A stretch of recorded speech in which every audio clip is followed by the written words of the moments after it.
There is something profoundly unsettling I've noticed in years of counseling and observation. I meet men who on the surface appear to have everything together, hard-working, competent, building stable careers, seemingly full lives. Yet beneath that exterior, there is a quiet fracture, a wound that reveals itself in subtle ways. These are men who apologize simply for existing. They apologize for being hungry, for feeling tired, for needing a moment of rest, for having feelings. Yet all, when I ask them why they do this, their answer is usually vague. I don't know, I've always been this way, but I know. And if you have lived this pattern deep down, you know too. What seems like personality traits are not innate quirks. They are scars, invisible marks left on the nervous system by an upbringing where love was conditional, where affection had to be earned, where worth was always measured against impossible standards. These are not just random tendencies. They are the fingerprints of emotional conditioning.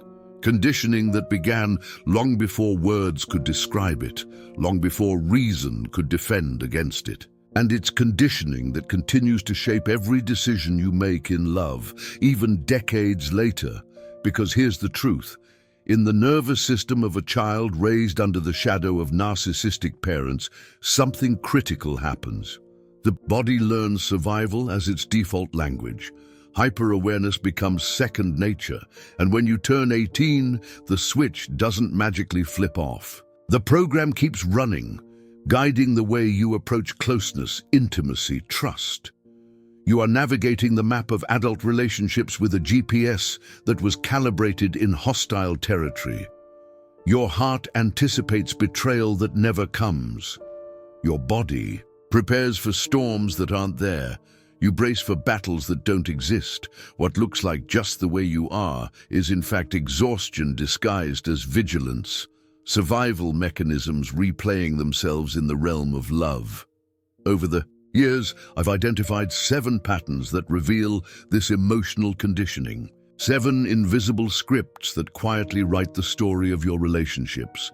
And as I describe them, I want you not only to notice whether you recognize yourself, but also to pay attention to how your body reacts as you hear them. Because awareness is the first step toward rewriting the script. The compulsion to over-explain. This is not just about talking too much. It's about feeling incapable of existing without justification. You send long texts when a simple yes or no would suffice. You carefully defend every opinion, frame every choice, soften every emotion with an apology. This is not communication, it is survival. As a child, your nervous system learned that a simple no could ignite an explosion. You learned that your needs had to be explained, defended, sometimes begged for, in order to be considered valid. And so you developed the habit. If I explain enough, if I shrink enough, maybe then I will be acceptable. Neurologically, this conditioning undermines your ability to set boundaries. No is not a complete sentence in your world. It is the beginning of a negotiation where you must prove that your boundary is justified, harmless, and reasonable. But here lies the trap. When every boundary becomes a debate, you unconsciously invite others to challenge your right to say no. If you recognize yourself here, pause, ask, what would it feel like to simply let a boundary stand? To say no without defense. It may feel terrifying at first, but each small act of restraint builds the muscle of self-worth. Hypervigilant empathy. You walk into a room and instantly know who is upset, who is anxious, who is silently angry. You notice micro-expressions, subtle shifts in tone, body language that others miss. To outsiders, it looks like a superpower, but it is not. It is a survival radar. Your nervous system was trained to detect storms before they broke. The mood of your caregivers dictated whether the house would be peaceful or erupt in chaos, and you were often blamed for things that were never your responsibility. So you learned to scan constantly, to anticipate, to adjust. But here's the cost. Living in this permanent state of alert means you can never fully relax in love. You become the partner who anticipates needs before they are voiced, who avoids conflict at all costs, who molds yourself to the emotional weather of the other. It looks attentive, even loving. But it is exhausting, and intimacy cannot grow in soil where everything must be constantly controlled.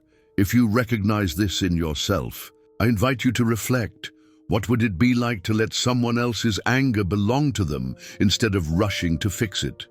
What would it be like to trust that love can survive moments of tension? Write this down. Keep it close, because your healing begins not with sharper radar, but with learning to rest. The allergy to tenderness, this one is often the most painful to confront. When someone shows you genuine kindness, when they offer affection with no hidden agenda, your body doesn't relax. It tightens. Suspicion rises. What do they want? What comes next? What's the price? This is not paranoia. It is traumas. Wisdom. In your childhood, tenderness was rarely free. Kindness often came with strings attached. Love was packaged with manipulation. Attention was followed by invoices of guilt. So your nervous system learned to treat tenderness as a warning sign. Years later, when a truly good person enters your life, the alarm still goes off. Not because they are dangerous, but because your body confuses safety with threat. You feel like love is a trap. Healing this does not come from convincing your mind that love is safe. It comes from slowly retraining your body to discern the difference between manipulative kindness and genuine affection. This takes time. It requires patience with yourself. And it starts with tiny acts of staying present when love feels uncomfortable. Try it the next time someone compliments you. Resist the urge to deflect. Just breathe. Let their words land. That small act is a rebellion against the old program. The performance of existence. Even when you're alone, you rehearse. Conversations that may never happen. Messages rewritten 20 times before hitting send. Your voice adjusted, body language edited, words chosen based on who is in the room. Not because you are dishonest, but because authenticity feels like a risk you cannot afford. As a child, being yourself was dangerous. Showing your real face meant risking rejection, criticism, punishment. And so you created versions of yourself, the professional, the social one, the romantic one, each carefully crafted to answer the unspoken question, who do I need to be accepted here? The tragedy is this: if you are always performing, eventually you lose touch with who you are underneath. The masks. Love becomes an audition, a test to pass in order to be chosen. But mature love is not an audition. It is the meeting of two real people who choose each other with all their imperfections, gray days, and trembling vulnerabilities. If you recognize yourself here, let this sink in.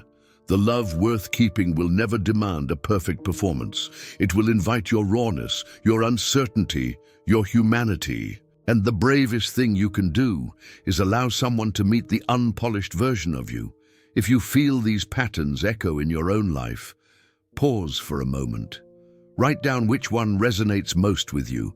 Then ask yourself, what small act could I take this week to challenge it? Healing is not one grand gesture. It is dozens of small rebellions against the old script. 5. The habit of apologizing. This is not the occasional apology for a misstep. This is the chronic, almost instinctive tendency to say sorry simply for existing, for being tired, for having a different opinion, for laughing too loudly, for taking up space. I've witnessed men apologizing for the rain, for mentioning their achievements, for needing time to process their emotions. And every time this happens, what I see is a child who learned that his very existence is a burden, something that must constantly be justified. Each apology reinforces the invisible lesson absorbed in childhood. I am not enough. You're nervous. System continues to communicate this truth in every relationship. When you apologize preemptively, you train others to treat you as someone of lesser value, someone whose presence requires explanation. And the more you do this, the more you internalize. Here's the subtle yet powerful choice you can make. The next time you feel the urge to apologize merely for being, pause. Ask yourself, do I need to justify my existence right now, or can I simply exist without apology? Each refusal to apologize unnecessarily is a tiny act of rebellion against decades of learned unworthiness, a seed of self-respect. The magnetic. Pull toward the unavailable. This pattern is not masochism, though it may appear so to outsiders. It is familiarity. Your nervous system recognizes the terrain. You are drawn to relationships where love must be earned, constantly proven, and never guaranteed. You chase the affection of someone emotionally unavailable, reliving the uncertainty that once defined your childhood. From a neuropsychological perspective, this is astonishing. Your brain learned that love equals effort, that passion is linked to fear, that winning affection validates your worth. When someone offers love easily, without drama or constant proof, your system may fail to register it as real. It feels almost wrong, too simple, too safe. Yet this is exactly the love you need to experience fully. To disrupt this pattern, you must intentionally turn toward emotional availability, even when your system resists. Choose partners who are present, consistent, and sincere. It will feel unfamiliar. Your body will tangle with old anxieties, but each time you lean into genuine connection, you retrain your nervous system, teaching it that safety does not equal boredom, and that ease in love is not a threat, it is nourishment. The fear of becoming the hurtful one. Finally, there is the deeply paradoxical fear of turning into the very person who hurt you. You may shrink from visibility, downplay your achievements, avoid praise, or conceal parts of yourself. You fear arrogance, cruelty, or indifference, the traits of the parents or figures who once caused you pain. This fear can become so dominant that it keeps you small, quiet, unseen. Yet the irony is profound. Those genuinely afraid of becoming narcissistic almost never are. The presence of this fear reveals your empathy, your moral awareness, your capacity to feel deeply for others. True narcissists do not lose sleep over their potential for harm. They are disconnected from this self-reflective conscience. Your caution is your safeguard, but when it paralyzes you, it becomes a prison rather than protection. The liberating choice is to acknowledge the fear, honor its signal, but refuse to let it dictate your existence. Shine fully, knowing that embracing your light does not diminish others. Your vulnerability, when expressed responsibly, is not destructive. It is human. Your impact is measured not by avoidance, but by courage, empathy, and authentic presence. Recognition of these 7 patterns: over-explaining, hypervigilant empathy, allergy to tenderness, performance, apologizing, attraction to the unavailable, and fear of becoming the hurtful one, is not a verdict, it is a map.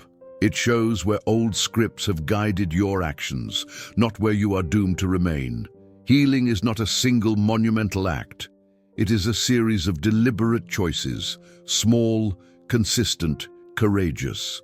It is choosing to let boundaries stand without defense, to allow tenderness without suspicion, to embrace love that comes easily, to inhabit your authentic self without performance, and to exist without unnecessary apology. It is choosing partners who are present and abandoning those who perpetuate familiar cycles of unavailability. It is feeling fear and still stepping forward into your own light.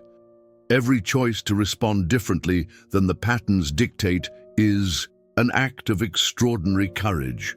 You are opting for the unknown rather than the familiar, for healing rather than mere survival, for growth rather than repetition. You are rewriting a story that your younger self never dared to imagine, Your past has taught you survival in a world where love was conditional, where your value depended on the happiness of others, often unattainable themselves. Those tools protected you then. They helped you navigate stormy emotional terrain, but now they may be the very barriers preventing you from thriving in the safety of genuine relationships. Mature love is not a contest. It is not earned, negotiated, or survived. It is a mutual choice, a space where two imperfect humans accept, honor, and nurture each other without pretense. The love you seek is not only real, it is searching for you, and the first step to finding it is radical self-compassion.